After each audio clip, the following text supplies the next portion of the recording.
Dzień dobry, witam Was bardzo serdecznie na moim kanale Blondynka na YouTube. I słuchajcie, dzisiaj rozpoczynam cykl spotkań z niezwykłymi osobami. Moim gościem dzisiaj będzie mężczyzna, dlatego że to pierwszy wywiad, a wiecie jak to jest. Mówi się, że jak się jest coś nowego, to zawsze musi być pierwszy mężczyzna. Dzisiaj moim gościem jest Piotr Sułkowski. Poznałam się z Piotrem na wyjeździe, który organizował. W wyjeździe do Budapesztu to były warsztaty, czyli taki warsztat doskonalący, podnoszący kompetencje. Może nie byłoby w tym nic nadzwyczajnego, ale słuchajcie, zaskoczył mnie swoim mentalem. Witam Cię, Piotr. Dziękuję Ci bardzo, że przyjąłeś zaproszenie. I tak jak wspomniałam tutaj już i powiedziałam do widzów, zaskoczyłeś mnie swoim mentalem. Doskonale pamiętam ten wyjazd, ponieważ można powiedzieć, że to był taki pierwszy kontakt, gdzie mogliśmy się bliżej poznać. I wiesz, co mnie zaskoczyło w tym wszystkim? To, że byłeś niesamowicie spokojny. To, że czuliśmy się tam doskonale zaopiekowani. Biorąc pod uwagę samą podróż, jechaliśmy jednym autem, byliśmy na warsztatach. Warsztaty były niesamowicie profesjonalne i to, że z każdym z nas rozmawiałeś i szukałeś takiej, próbowałeś jeszcze dotrzeć do nas, czy wszystko dla nas jest jasne, jak również to, że ten czas wolny, ta integracja, to także była wspólna z usłyszeniem tego, co my faktycznie potrzebujemy. I teraz pytanie do Ciebie, czy Ty tak masz zawsze? Tak. Tak. Tak, z natury jestem spokojny, ułożony, jestem typem organizatora, także tak mam na co dzień. No dobra, ale ja jeszcze włożę kij w mrowisko, bo Piotr ma 3 dzieci. 2 chłopców i dziewczynkę. No i to mnie też tak niezwykle ciekawi. Czy Ty w domu też jesteś taki spokojny i te dzieci są tak, rozumiem, poukładane, tak jak Piotr Sułkowski, pod kreskę, mają tak zbudowany mental? Nie, moje dzieci nie są tak zbudowane jak ja i nie są spokojne. Każdy z nich jest inny. Tak więc mam jednego synka bardziej spokojnego, ułożonego, drugi wariat. Mała dopiero pokazuje tutaj, na co ją stać. Więc moje dzieci są całkowicie różne tutaj, ale tak, potrafimy znaleźć spokój pomimo tego szaleństwa, które z dziećmi jest czasami. I tu, co Piotr powiedział, pomimo szaleństwa, bo słuchajcie, nie powiedziałam Wam, że my z Piotrem jesteśmy wspólnie w projekcie i Piotr zarządza dużą firmą. Jest na stanowisku prezesa, w związku z tym, słuchajcie, nie ma lekko. Nie ma lekko ze względu na to, że jest mnóstwo partnerów po drodze, jakaś logistyka, zarządzanie biurem, ogólnie zarządzanie tym, żeby firma się rozwijała. W związku z tym nieraz widzę, jak ta głowa paruje, a mimo wszystko, słuchaj, zobaczcie, taki spokój.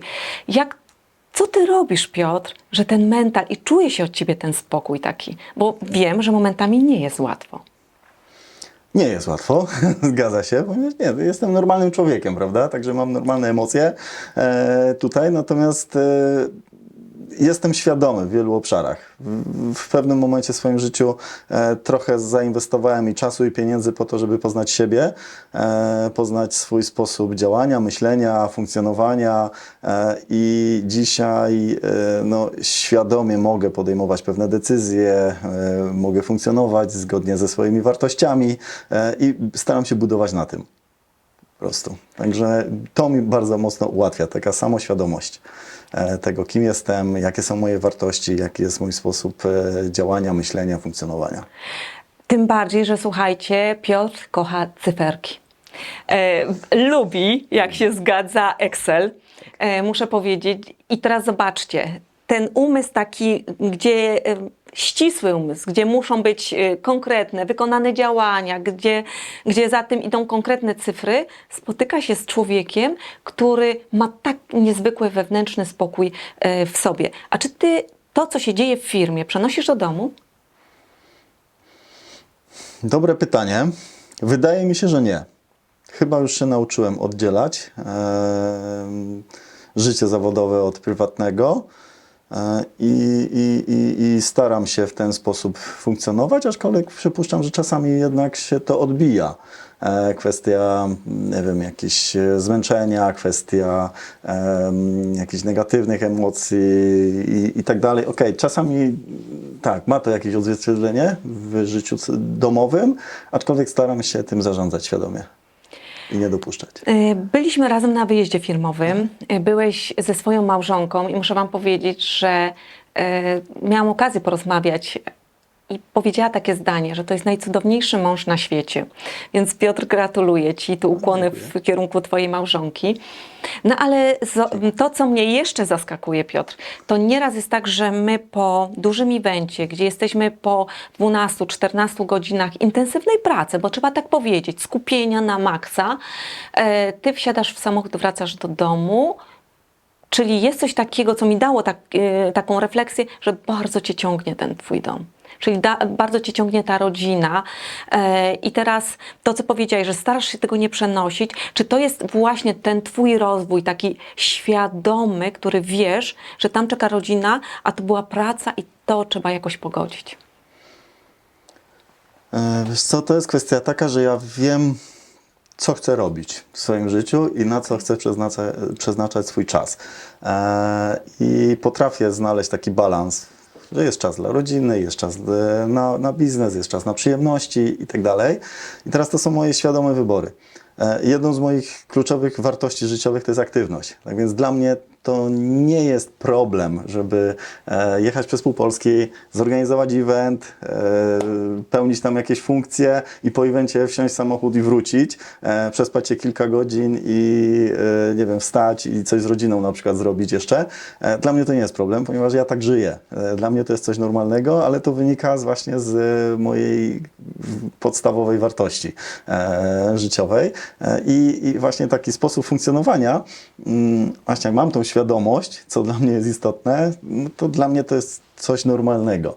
Z boku, wiem, że to może trochę inaczej wyglądać, bo znam ludzi takich, którzy organizują jakiś event, na przykład jakąś konferencję i później muszą tydzień odpoczywać. Ja to też rozumiem, szanuję i to jest ich sposób działania, natomiast ja od zawsze w zasadzie żyłem szybko, intensywnie i to mi tak zostało. To, co jeszcze mnie zaskoczyłeś w naszej rozmowie, to skończyłeś studia pedagogiczne, jesteś inżynierem, prawda? Magistrem inżynierem, skończyłeś wychowanie techniczne? Tak. I teraz to pamiętam to jak dziś, to wywarło na mnie ogromne znaczenie, kiedy Ty powiedziałeś, jak robię coś w danym momencie, to jestem w tym na 100%.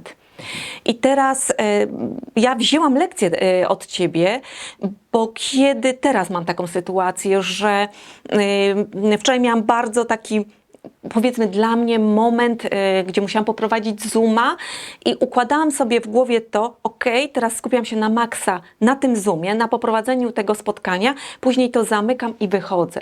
I mniej więcej Ty tak pracujesz, ja tak jak obserwuję Ciebie. Jest ten moment do zrobienia, Ty w to wchodzisz na 100%, potem z tego wychodzisz. Długo się tego uczyłeś? Nie. Też to miałem naturalnie. Ponieważ drugą moją podstawową wartością życiową to jest odpowiedzialność. Tak. I już w szkole zauważyłem to, że ja się nie musiałem uczyć wiele, tylko po prostu byłem zaangażowany, byłem uważny na lekcjach i mi to wystarczało. Ja w domu nie musiałem kłuć, nie musiałem zarywać, nie musiałem się wiele powtarzać i uczyć, żeby mieć jedne z najlepszych ocen w klasie na przykład. I to samo robię teraz w biznesie, w życiu codziennym. Jak po prostu coś robię, to robię to na 100%. Staram się odhaczyć i zapomnieć. I tak mam. Ja żyję z kalendarzem, robię sobie listę to do i po prostu jak coś odhaczam, zapominam. Jakby nie jest to mi już potrzebne, bo wiem, że już jest to zrobione. Dlatego też taka uważność i to, że muszę się tu i teraz zaangażować i zrobić to na 100%, żeby do tego nie wracać, no to też mi, że tak powiem, pomaga i w ten sposób funkcjonuje tak na co dzień. Czyli mocno postawiłeś na organizację pracy, na wchodzenie w dany moment na 100%, co wbrew pozorom nie jest łatwo w dzisiejszych czasach, gdzie jesteśmy z każdej strony rozpraszani, a do ciebie ten telefon non-stop dzwoni. Teraz masz tryb samolotowy po to tylko, żebyśmy mogli przeprowadzić ten wywiad. Zgadza się. Okej, Piotr, to podsumowując to wszystko, co powiedziałeś, powiedz mi, czy ty masz osoby, którymi się zainspirowałeś? Chodzi mi o jakichś autorów książek, szkoleniowców. Kto dla ciebie jest takim po prostu wow? I na przykład byś powiedział, warto na niego pojechać, warto posłuchać, warto czytać, warto iść tą drogą. Tych ludzi jest bardzo dużo.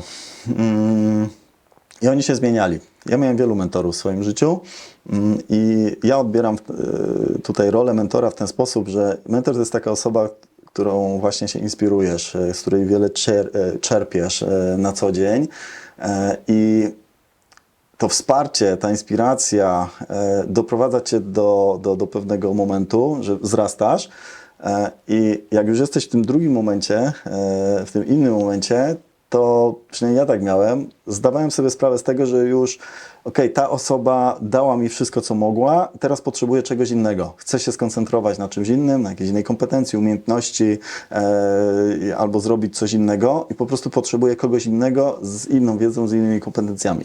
Więc takich mentorów w moim życiu było wiele. Na początku to byli rodzice, później trenerzy, autorzy książek. Jak potrzebowałem rozwinąć kompetencje wystąpień biznesowych, to był Krzysztof Hilar. Jak kompetencje liderskie, to była Beata Kapcewicz i Kamil Tomala na przykład. To takie nazwiska, które w moim życiu bardzo wiele zmieniły i dały, ale naprawdę tych osób, tych nazwisk jest bardzo dużo. A z pozycji książkowych? Z pozycji książkowych Stephen Covey. Szybkość zaufania, głównie pozycja. Rekomendujesz? Bardzo. Dlaczego? Dlaczego? Ponieważ uważam, że zaufanie dzisiaj jest jedną z podstawowych kompetencji, która bardzo pomaga w życiu i w biznesie. Ja dzisiaj buduję biznes głównie w oparciu o relacje i o zaufaniu i widzę, jaki wielki ekwiwalent daje zaufanie. A ta książka, pomimo tego, że nie jest cienka, bo jest dość obszerna, to jednak zawiera ogrom takiej wiedzy praktycznej, wiele przykładów i przede wszystkim tłumaczy, jak działa zaufanie, na czym to polega i jak zarządzać świadomie zaufaniem. Bo tym się da zarządzać, to jest kompetencja. No, ciekawe, to mnie zainspirowałeś. Dla mnie taką pozycją książkową, która ja dużo czytam, ale która wywarła na mnie takie mocne wrażenie, to pierwsza to była Potęga podświadomości Murphy'ego, a druga to była Joe Dispenza, Jak zerwać z nałogiem bycia sobą.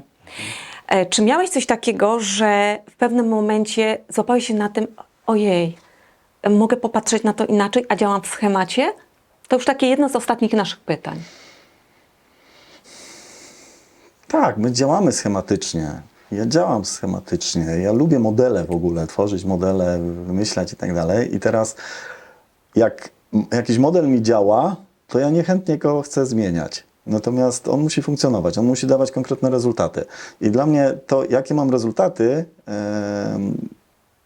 determinuje, czy ten schemat działania, ten model jest prawidłowy i czy trzymać się go uparczywie, czy zmienić. Więc bardziej się kieruję rezultatami i jak mam złe rezultaty, staram się po prostu znaleźć inną strategię i dopasować się. Więc nie trzymam się kurczowo jednego konkretnego schematu, jeśli on nie przynosi mi efektów takich, jakie bym chciał.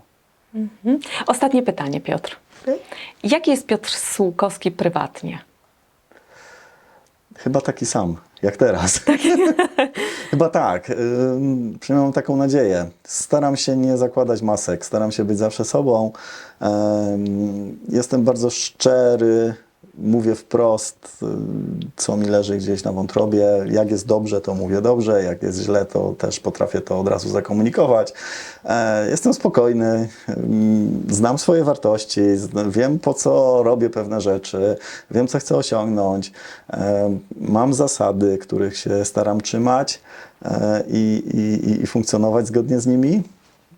Tak jest, Słukowski. Tak jest Słukowski. Tak jest Słuchajcie, i tym takim, można powiedzieć, optymistycznym akcentem chciałabym dzisiaj zakończyć ten wywiad. Piotr, bardzo Ci dziękuję, mimo Twojego zabiegania, że znalazłeś chwilę czasu na to, żebyśmy po prostu tu mogli porozmawiać i dać widzom ogrom wartości. Także ja Wam dzisiaj dziękuję mojemu gościowi i do zobaczenia już w kolejnym odcinku z moim gościem.